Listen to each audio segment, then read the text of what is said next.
1962. Durante o que ficaria conhecido como a crise dos mísseis em Cuba, o mundo segurou a respiração. Aquele, com certeza, foi o momento mais aterrorizante de todos aqueles 45 anos da Guerra Fria. Duas superpotências globais parecem prontas a deixar o mundo à beira da guerra nuclear. Mas embaixo da superfície do mar, uma batalha nuclear diferente está se desenrolando. Mas ninguém sabe ao certo de onde vem a ameaça real. Ao longo do século XX, uma arma submarina permite que guerreiros batalhem sob as ondas. Com destreza, força e tenacidade, seus inimigos revidam. Revolucionária, mas ainda primitiva, é uma tentativa desesperada para mudar o curso da guerra. Suas histórias são lendárias. Inferno Submarino. Crise da Guerra Fria. Outubro de 1962. Um submarino soviético vai em direção a Cuba em uma missão ultra-secreta. O B-59 acaba de deixar o porto russo próximo a Murmansk e agora atravessa o mar de Barents. Técnicos de rádio e radar fazem varreduras atrás de navios e aeronaves inimigas. Eles estão se aproximando da linha de Nordkap, assim chamada graças à sua posição mais ao norte do continente europeu. É uma barreira contra táticas de guerra submarina da OTAN, que vai da Ilha do Urso a Nordkap, na Noruega. O capitão soviético Valentin Savetsky precisa atravessar a linha com a tripulação dele sem ser detectado. Se ele for localizado, a OTAN tentará rastrear cada movimento do B-59. E ele colocará outros 3 submarinos em risco, o B-4, B-36 e B-130. Pior ainda, os americanos poderiam descobrir a Operação Anadyr, uma grande campanha soviética para movimentar tropas, equipamentos militares e mísseis através do Atlântico até Cuba. Meses de mobilizações sigilosas que, por fim, deflagram a crise dos mísseis em Cuba, que deixou o mundo muito próximo de uma guerra nuclear global. Mas a situação em Cuba é complicada, pois o conflito da ilha com os Estados Unidos está aumentando. Apenas 3 anos antes, em 1959, Fidel Castro derrubou o governo anterior que tinha o apoio dos Estados Unidos em Havana. Em resposta, o presidente Kennedy autoriza que exilados de Cuba treinados pela CIA invadam o país deles. Castro resiste vigorosamente. A invasão da Baía dos Porcos foi um desastre para os americanos. Apesar de ter vencido esse round, Castro tem certeza de que outra invasão americana é inevitável. De repente, Khrushchev, líder do governo soviético, percebeu que ele tinha uma abertura e ele iria explorá-la. Castro tem conversas secretas com Nikita Khrushchev, que propõe uma série de bases de mísseis como uma oferta de proteção soviética ao seu aliado comunista. Cuba será o lar de dezenas de mísseis nucleares que alcançam facilmente os Estados Unidos. Uma provocação perigosa no jogo de xadrez da Guerra Fria. Da perspectiva soviética, o Khrushchev queria colocar mísseis em Cuba para compensar os mísseis que os Estados Unidos haviam colocado na Grã-Bretanha e na Itália e estavam no processo de colocar na Turquia, junto com nossas bases ao redor do mundo que tinham aeronaves com capacidade de ataque nuclear. Castro concorda com o plano. Depois de abril de 1962, os soviéticos começam a transportar cerca de 40 mil tropas, artilharia e mísseis. A proposta também inclui a criação de uma base de submarinos. O plano inicial era que os submarinos iriam abertamente a Cuba e eles se juntariam às tropas soviéticas para conseguir informar o que deveria ser o maior grupo de forças soviéticas fora da União Soviética. Mas o plano muda semanas antes da partida dos submarinos. De acordo com ordens finais, agora Savetsky precisa passar com o B-59 sem ser detectado. Pior ainda, ele precisa fazer isso em tempo recorde.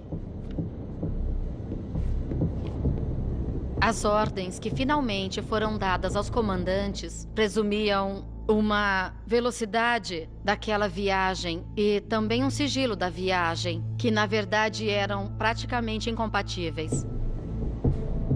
Para atender o prazo de Moscou, Savetsky e os outros capitães dos submarinos precisam viajar a mais de 10 nós o tempo todo. Mas isso levará ao limite os submarinos Projeto 641, também conhecidos pela sua classificação da OTAN como submarinos Foxtrot. O projeto soviético 641 era um submarino elétrico e a diesel, projetado em parte no tipo 21 alemão da Segunda Guerra Mundial. Esses submarinos usam motores a diesel quando estão na superfície e motores movidos a bateria quando submergem. As baterias duram apenas por períodos curtos de tempo e precisam ser recarregadas na superfície ou próximo a ela. Foxtrot incorporou o melhor da tecnologia prévia dos U-boats, o snorkel.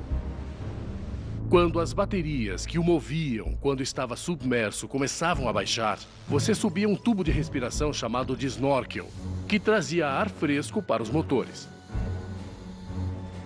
Mas viajar submerso, mesmo com o snorkel, diminuía a velocidade. Isso limita a velocidade para 10 nós, cerca de 20 a 21 km por hora. E assim demora muito mais.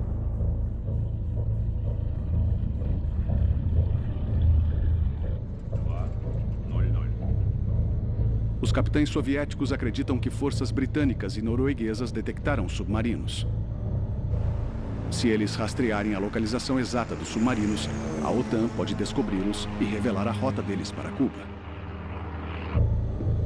Forçado a viajar próximo à superfície para usar o snorkel, o B-59 não tem onde se esconder. Mas tem algo que pode dar a eles uma vantagem: o grupo de interceptação de rádio. Com um conhecimento excepcional da língua inglesa, o grupo de interceptação de rádio monitora todas as frequências abertas atrás de informações relevantes. Savetsky estava cético quando o grupo foi designado para o submarino poucos dias antes da partida. Inicialmente, eles foram recebidos com desconfiança. Primeiro, porque não eram submarinistas, eles eram vistos como KGB, eram vistos como forasteiros. Os submarinistas não entendiam por que precisavam deles, porque aquela não era uma unidade típica em um submarino. Naquele período, parte da comunicação era feita em frequências abertas de ondas curtas. O grupo de interceptação de rádio do B-59 trabalha intensamente para mapear todas as embarcações da OTAN na área. Mais importante, eles escutam para saber se a presença dos submarinos soviéticos foi detectada.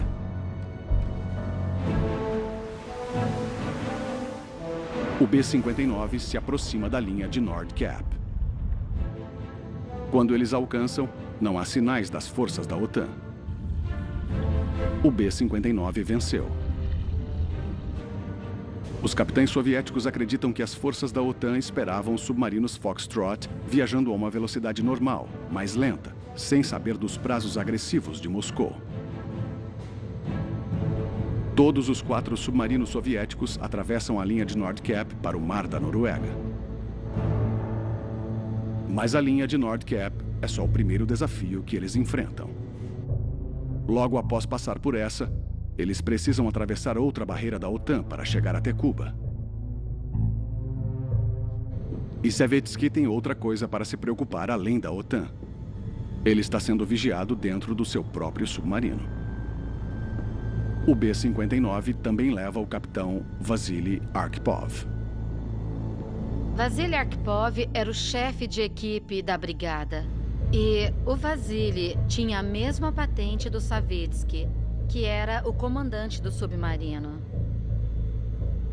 Segundo as regras informais que existiam dentro de todos os submarinos, o comandante era o responsável por tomar as decisões de quem estivesse lá. Mas, com toda certeza, o fato de Arkhipov estar no submarino deixava o trabalho de comandar o submarino muito mais complicado, porque Savetsky precisava consultar o Arkhipov para as decisões importantes que ele tomasse. A tripulação também inclui um oficial político chamado Ivan Maslenikov. O trabalho dele é reportar para o Partido Comunista da União Soviética qualquer coisa não soviética que Savetsky fizesse.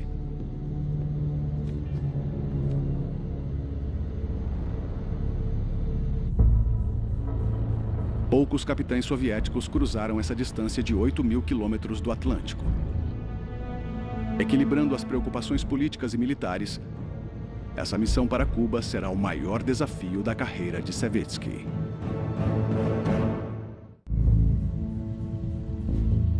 Outubro de 1962. Com a Guerra Fria esquentando, o B-59 e mais 3 submarinos russos viajam como parte da Operação Anadyrь, a mobilização secreta soviética na ilha de Cuba. O movimento de 4 submarinos soviéticos no Atlântico poderia alertar os americanos. Eles não podem ser detectados. Eles acabaram de atravessar a primeira de 2 barreiras anti-submarinos da OTAN. Como os outros capitães, Valentin Savetsky está sob pressão para completar a jornada em tempo recorde.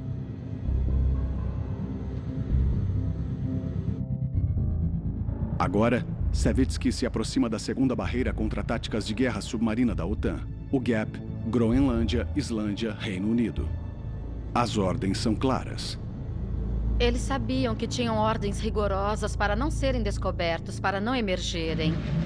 Se um submarino fosse detectado aqui, a OTAN poderia lançar aeronaves de patrulha de bases tanto da Islândia quanto da Escócia para rastreá-lo.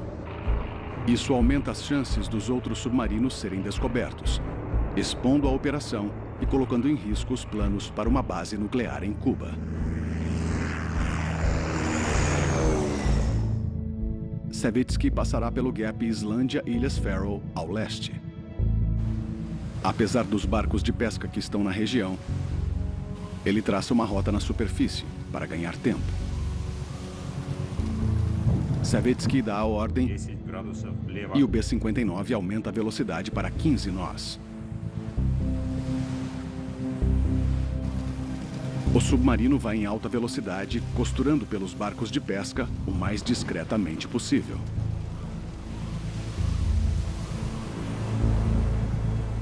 Enquanto isso, o grupo de interceptação de rádio monitora a atividade aérea acima. Essas comunicações estavam nas frequências abertas e elas também estavam... elas eram comunicações codificadas que eles conseguiam captar por causa de todos os equipamentos. Eles até escutam as conversas entre os pescadores para garantir que ninguém os viu. Eles passam pela segunda barreira da OTAN sem serem detectados. Uma vez no Atlântico, os submarinos soviéticos se encontram num vácuo de comunicações por rádio de Moscou. A interferência bloqueia estações de rádio da Frota Norte. Por 2 dias, a tripulação busca frequências mais claras.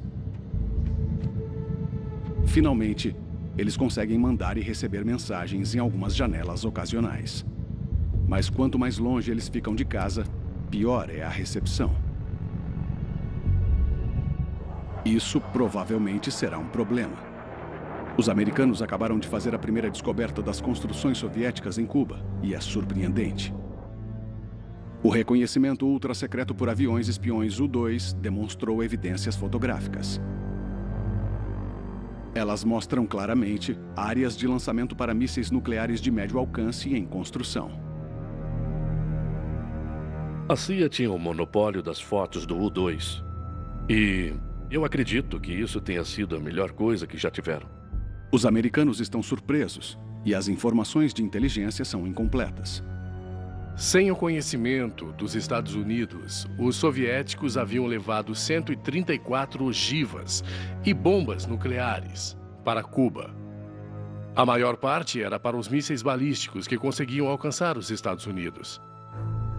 Tensões aumentam em Washington, enquanto todos buscam mais informações. O B-59 é só um de 4 submarinos soviéticos carregando homens e materiais para Cuba. Depois que os submarinos soviéticos cruzam a barreira Groenlândia, Islândia, Reino Unido e se aproximam da América do Norte, o risco de serem descobertos aumenta. Eles conseguem se esconder com alguma ajuda da Mãe Natureza, mas há um preço. Eles foram meio que ajudados por uma enorme tempestade no Atlântico Norte, onde as unidades contra-táticas de guerra submarina não eram tão ativas. Elas não conseguiam voar naquela tempestade. E, como resultado, eles conseguiram aumentar a velocidade. Como eles têm certeza de que não serão descobertos, os submarinos viajam na superfície e conseguem manter um ritmo melhor do que quando usam o snorkel. Eles pegaram ondas de 40 metros e depois mergulharam. E algumas vezes o ângulo do submarino era de 40 a 50 graus, o que era muito perigoso e eles diziam, bom, os submarinos podem ter algum problema, mas eles não tiveram. Eles aguentaram a tempestade. A União Soviética tinha submarinos nucleares que poderiam ter evitado a tempestade viajando submersos, movidos pelo reator nuclear. Mas havia problemas. Em um certo momento, o regime soviético planejou enviar submarinos nucleares para as águas cubanas e, de fato, deixar alguns deles em Cuba. Entretanto, em 62, eles tiveram grandes problemas com os submarinos nucleares da primeira geração. O capitão Vasily Arkhipov, chefe de equipe da brigada a bordo do B-59, teve contato diretamente com esses problemas. Ele serviu no submarino K-19, quando ele teve um vazamento no sistema de resfriamento do reator nuclear. A temperatura do núcleo radioativo aumentou rápido. A tripulação precisou reparar o sistema de resfriamento ou o núcleo derreteria através do reator e afundaria o submarino. Sem equipamentos adequados para a radiação, eles usaram o que tinham: máscaras de gás e capas de chuva.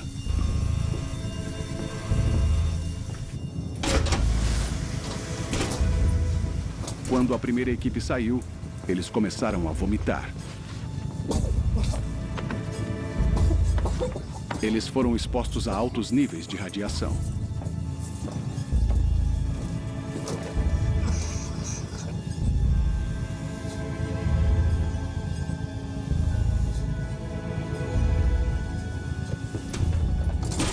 O segundo grupo sabe seu provável destino.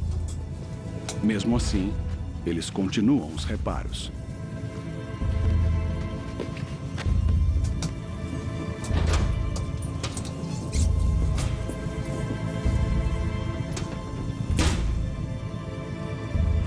A tripulação improvisa um sistema de resfriamento com água potável a bordo para salvar o submarino. Mas 8 homens morrem e todos os outros são contaminados. É algo que Vasily Arkhipov jamais esquecerá.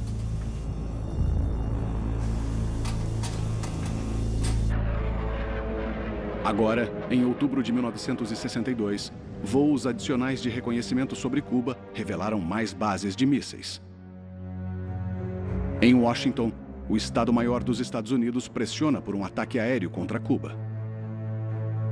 O presidente Kennedy discorda. Um ataque aéreo intensificaria o conflito e traria o risco de um confronto nuclear. JFK baseava sua visão em experiências como um oficial da Segunda Guerra Mundial. Ele não enxergava a guerra nuclear como uma guerra que pode de fato ser vencida, e ele enxergava isso como um problema político a ser resolvido. Mas ele teme que a falta de ação americana deixe Khrushchev mais encorajado.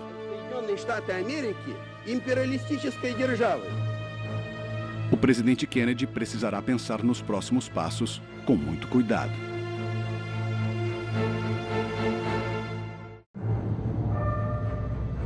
Outubro de 1962. 4 tripulações de submarinos soviéticos estão exaustas. Enquanto viajavam para montar uma base de submarinos em Cuba, eles enfrentaram os resquícios de um furacão. Sobreviver à tempestade tem seu preço, enquanto eles viajam na superfície para chegarem mais rápido. O capitão Valentin Savitsky sabe que seu trabalho está prestes a ficar ainda mais difícil. Enquanto navegam, eles levam o B-59 para dentro do alcance de instalações costeiras americanas e aeronaves de patrulha de longo alcance. Em Washington, a equipe de Kennedy discute as opções. Você só pode imaginar o quanto emocionalmente carregado estava o comitê executivo ao se encontrar com JFK no gabinete dele. O principal assessor dele é o irmão Robert F. Kennedy, o procurador-geral. Também tinha o secretário da Defesa McNamara, o secretário de Estado, estava também o líder do Estado-Maior, todos debatendo e discutindo como responder a essa crise. O irmão do presidente, Robert Kennedy, é direto em sua avaliação.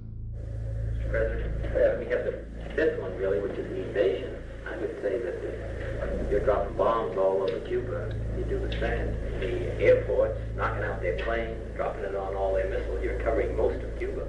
You're going to kill an awful lot of people, and you're going to take an awful lot of heat on it. Tudo se resume a duas opções arriscadas. JFK poderia iniciar um ataque aéreo ou um bloqueio. Se ele executasse um ataque aéreo, com certeza os russos responderiam. Mas mesmo um bloqueio seria um ato de guerra.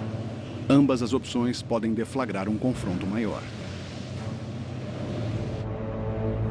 Para o Kremlin, os mísseis em Cuba são um ato de legítima defesa.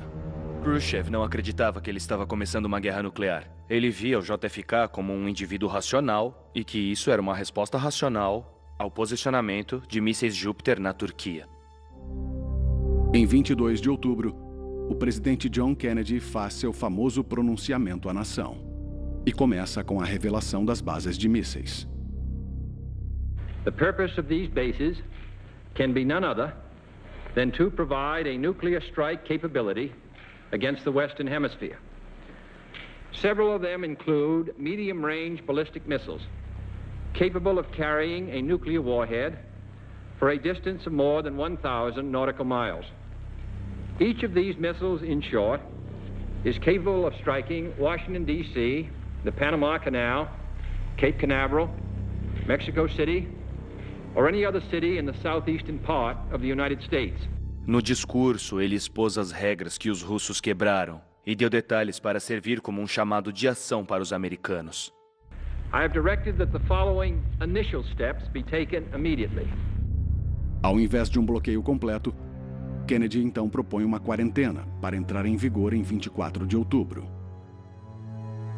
All ships of any kind bound for Cuba, from whatever nation or port, where they're found to contain cargoes of offensive weapons, be turned back. Ao chamar de quarentena ao invés de bloqueio, JFK mudou o foco de uma solução militar para uma solução diplomática. Ele também estava tentando dar aos russos uma oportunidade de reduzir as ações. Mas caso isso falhe, JFK ordena a maior mobilização de emergência de tropas americanas desde a Segunda Guerra Mundial para se preparar para uma possível invasão a Cuba.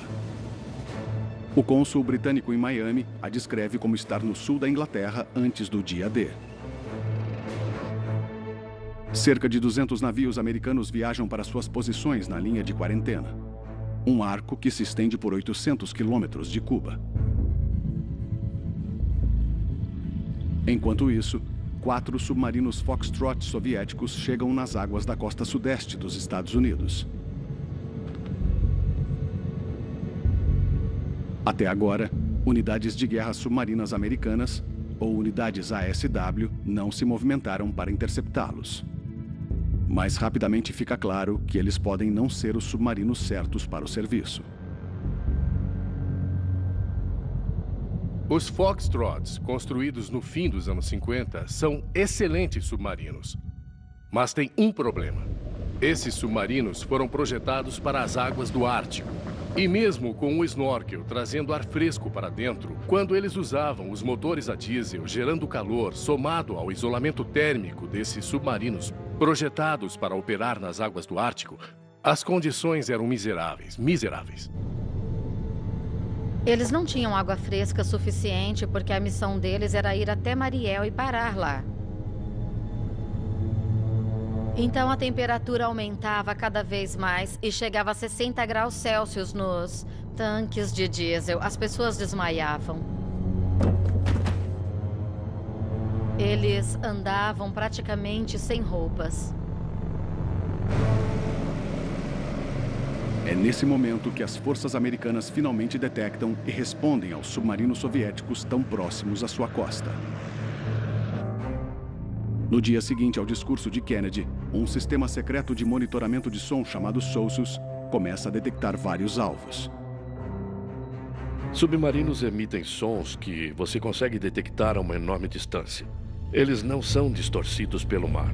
Perceberam que podiam colocar dispositivos de escuta no oceano e ouvir os submarinos a centenas de quilômetros, o que é incrível. Em tese, submarinos inimigos podem ser detectados a até 965 quilômetros da costa americana. Se eles forem detectados, você pode então enviar um avião e descobrir exatamente onde eles estão e começar a rastreá-los.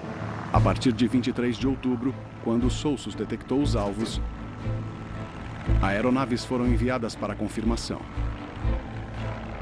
As aeronaves fazem contato visual com os snorkels e periscópios dos submarinos soviéticos.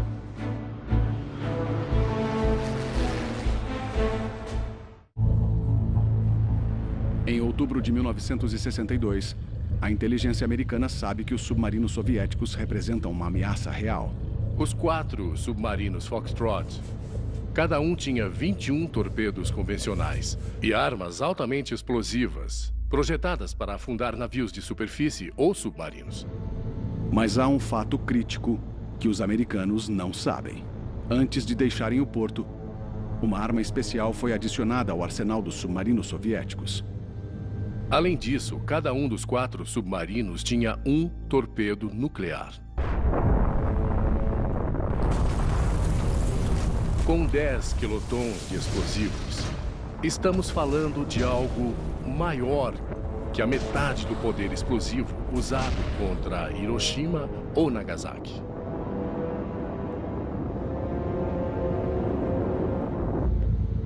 A ordem sobre como e quando usar essas armas não é clara. Os capitães mais tarde reportaram que eles receberam instruções verbais antes de deixarem a União Soviética. Eles disseram que as instruções orais foram: vocês usam em 3 situações. Primeiro, se forem atacados acima da água e tiverem com algum buraco no casco. Segundo, se vocês forem atacados embaixo da água e tiverem um buraco no casco. E terceiro, se vocês receberem ordens diretas de Moscou. Aparentemente, o almirante russo disse algo do tipo: bom, se eles te derem um tapa na mão direita, não deixe eles te darem um tapa na esquerda. Use suas armas. Não seja a vergonha da frota. O uso de um torpedo nuclear durante uma batalha naval seria algo sem precedentes. Se alguém disparasse um torpedo convencional em porta-aviões, causaria danos enormes. Para afundar um porta-aviões daquele tamanho, você provavelmente precisaria de 2, 3 torpedos certeiros. E um torpedo nuclear, mesmo se explodisse próximo a um porta-aviões, destruiria o porta-aviões e qualquer navio num raio de alguns quilômetros. E se não os afundasse, eles ficariam tão destruídos que seriam meros cascos flutuantes. A escala dessa potencial devastação foi confirmada por testes americanos no atol de Bikini, em 1946.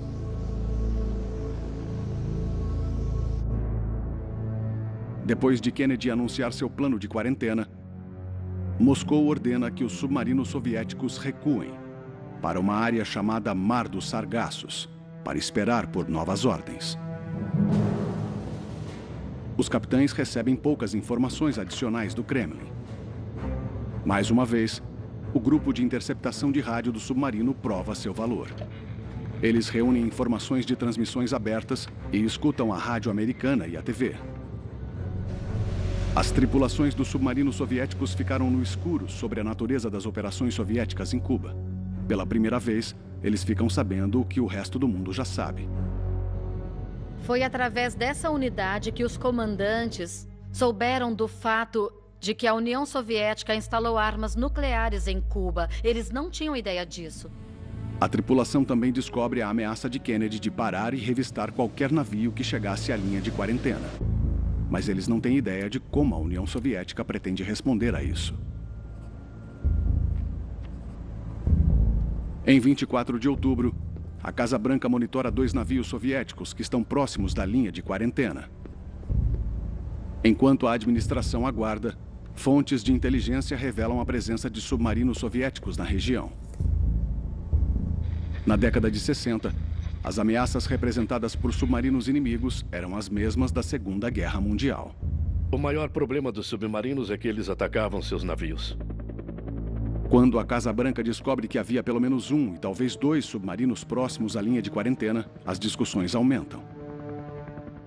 O presidente Kennedy imagina o pior cenário possível. If this submarine should sink our destroyer, then what is our proposed reply? Todos se preocupam que qualquer ação militar possa evoluir para um conflito nuclear. Para evitar um incidente, o secretário de Defesa McNamara propõe um protocolo para trazer os submarinos soviéticos para a superfície. We have depth charges that have such a small charge that they can be dropped and they can actually hit the submarine without damaging the submarine. Kennedy permanece cético. We don't want to have the first thing we attack is the Soviet submarine. McNamara acredita que a ameaça aos navios americanos possa ser reduzida se os submarinos soviéticos chegarem à superfície e forem escoltados para longe do perigo. Ele pretende pedir que Moscou informe os capitães dos submarinos sobre o plano. Um dado importante é que os americanos ainda não sabem das armas a bordo dos submarinos soviéticos. McNamara não sabe que a maior ameaça de um ataque nuclear possa vir dos próprios submarinos que ele está tentando forçar à superfície.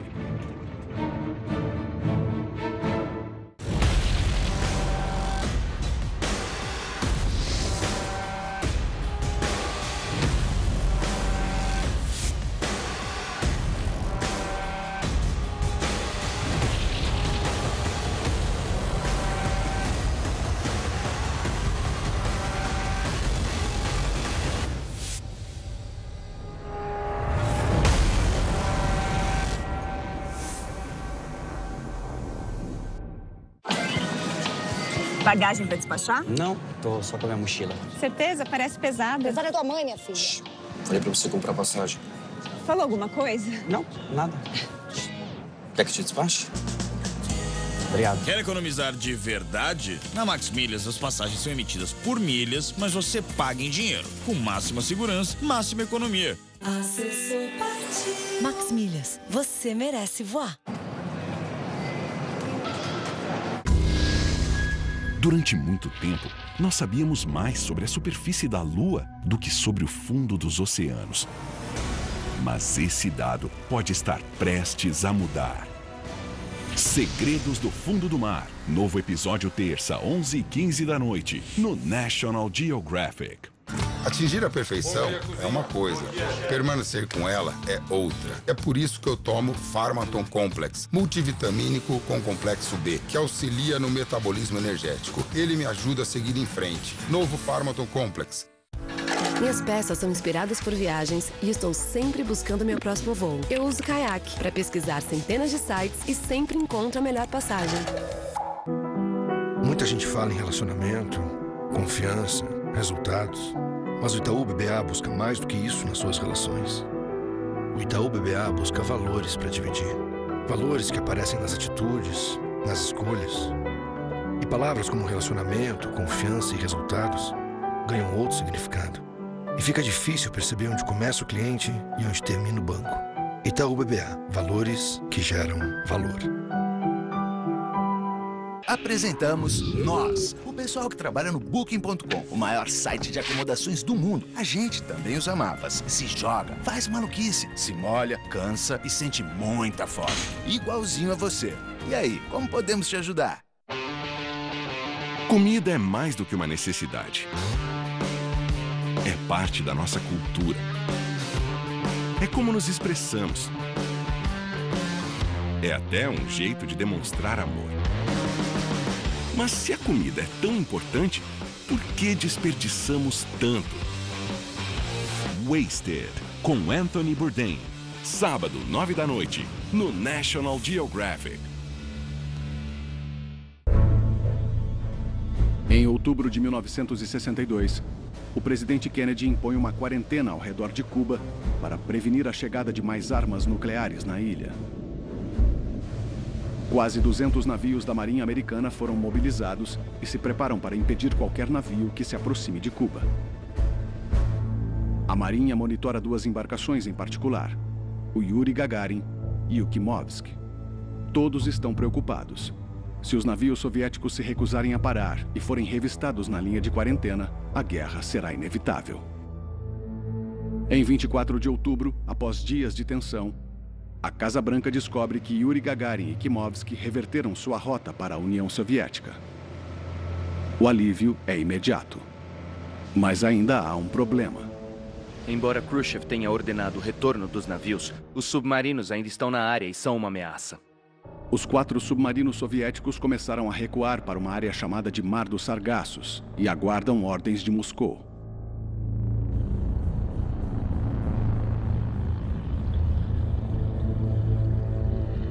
A maioria das pessoas não sabia que mesmo após o recuo dos navios soviéticos, ainda estávamos à beira de uma guerra nuclear. No Mar dos Sargassos, próximo à costa dos Estados Unidos, um grupo caçador assassino americano, liderado pelo porta-aviões USS Randolph, rastreia o submarino soviético B-59. Com a ajuda de 5 destroyers e aeronaves, eles perseguem o submarino usando detecção por vigilância sonora subaquática, ou SOSUS. Em um jogo clássico de gato e rato, por 2 dias, o capitão soviético Savitsky lutou para manter seu submarino oculto. Mas Savitsky está preocupado. A tripulação segue sofrendo de calor extremo. E as baterias começam a acabar. Se ele chegar perto o suficiente da superfície e usar o snorkel para alimentar os motores e carregar as baterias, ele será imediatamente avistado. Mesmo assim, Savitsky decide que ele não tem escolha. Ele precisa emergir. Mas o B-59 desencadeia um dispositivo de detecção americano conhecido como sonoboia. Sonoboia é a junção das palavras sonar e boia. Boia significa que está repousando na água. O sonar é uma coisa embaixo. A ideia da sonoboia era algo que o avião conseguiria lançar que vai direto para a água. Se o grosso do trabalho de detecção de submarinos era escutar o som deles, o avião precisava de algum ouvido para colocar na água. Quando as sonoboias detectam submarinos, elas transmitem informações que ajudam os aviões a focarem em seus alvos. O avião rastreador mais próximo se aproxima. Eles sabem que localizaram o submarino Foxtrot. A aeronave do porta-aviões USS Randolph pede ajuda de uma unidade de superfície de destroyers. Todas convergem no B-59. Segundo suas ordens, Savitsky não pode permitir que as embarcações americanas interceptem o submarino dele.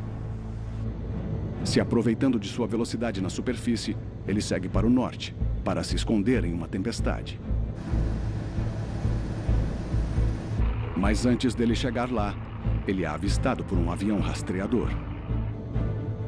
Savitsky ordena um mergulho de emergência.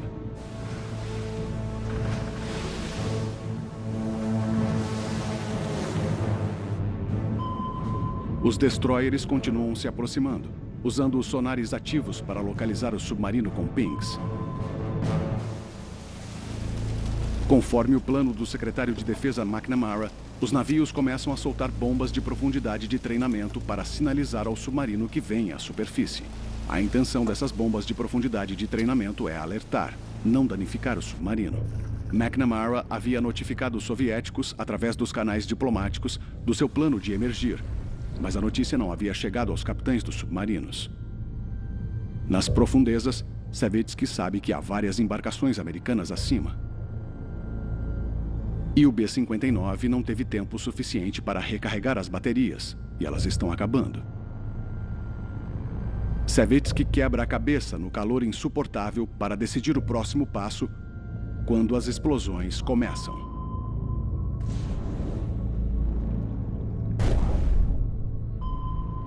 Naquele momento, eles acharam que estavam sendo realmente atacados por essas granadas de profundidade. Uma ou duas delas explodiram bem no casco. E como eles descreveram, parece que você está sentado em um barril de metal e alguém está batendo com um martelo nele repetidamente.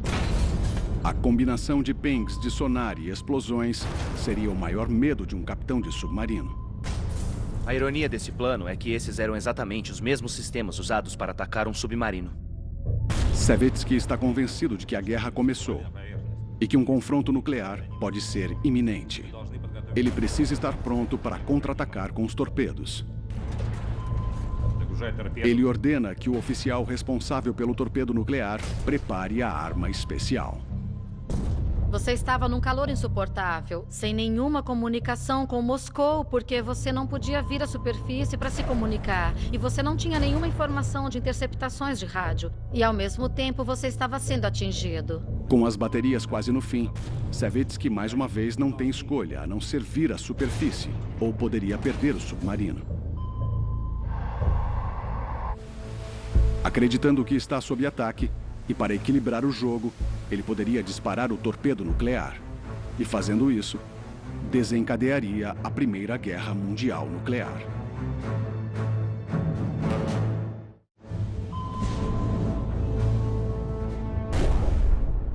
27 de outubro de 1962.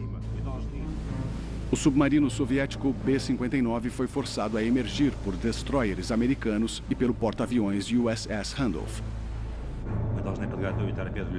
O que tornava a situação ainda mais assustadora era que, sem que os Estados Unidos soubessem, cada um desses submarinos Foxtrot tinha um torpedo nuclear a bordo. E sabemos que o oficial no comando do submarino estava ficando tão frustrado com as nossas forças anti-submarinos, com as condições no submarino e com a falta de comunicação com Moscou, que ele até considerava usar um torpedo nuclear contra os navios americanos. Em vários aspectos, foi o momento mais assustador de todos aqueles 45 anos da Guerra Fria.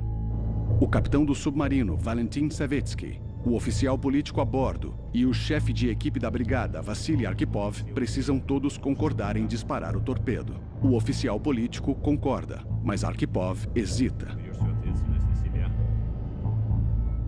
Savetsky era o mais emocional dos dois. E, naquele momento, ele estava quase explodindo de emoções, raiva, humilhação por estar no meio de toda essa perseguição. Apesar do clamor, Arkhipov parece reconhecer que eles não estão sendo atacados. O submarino deles não foi danificado. A presença dele é muito importante. Ele acalma Savetsky.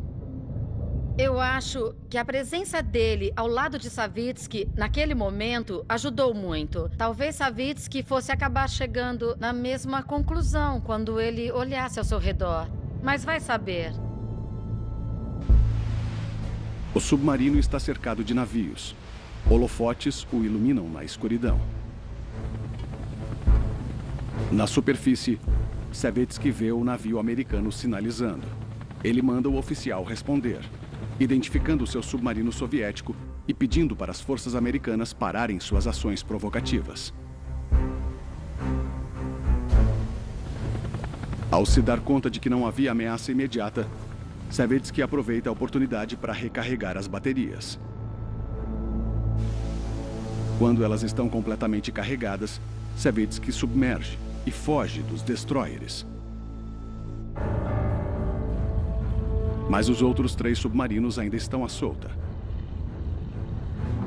Perseguido pelo porta-aviões USS Essex, os 3 motores do B-130 quebram. Eles se arrastam até os Açores, usando um motor reconstruído, até que ele também quebra. Temos confirmação a 900 metros, mantendo 215. Um destroyer americano avista e começa a escoltar o B-36 para fora da área. O B-36 consegue escapar com um mergulho profundo. O submarino soviético B-4 pode ter sido detectado, mas nunca foi localizado e forçado a emergir. No fim, a crise dos mísseis cubanos é resolvida com um acordo.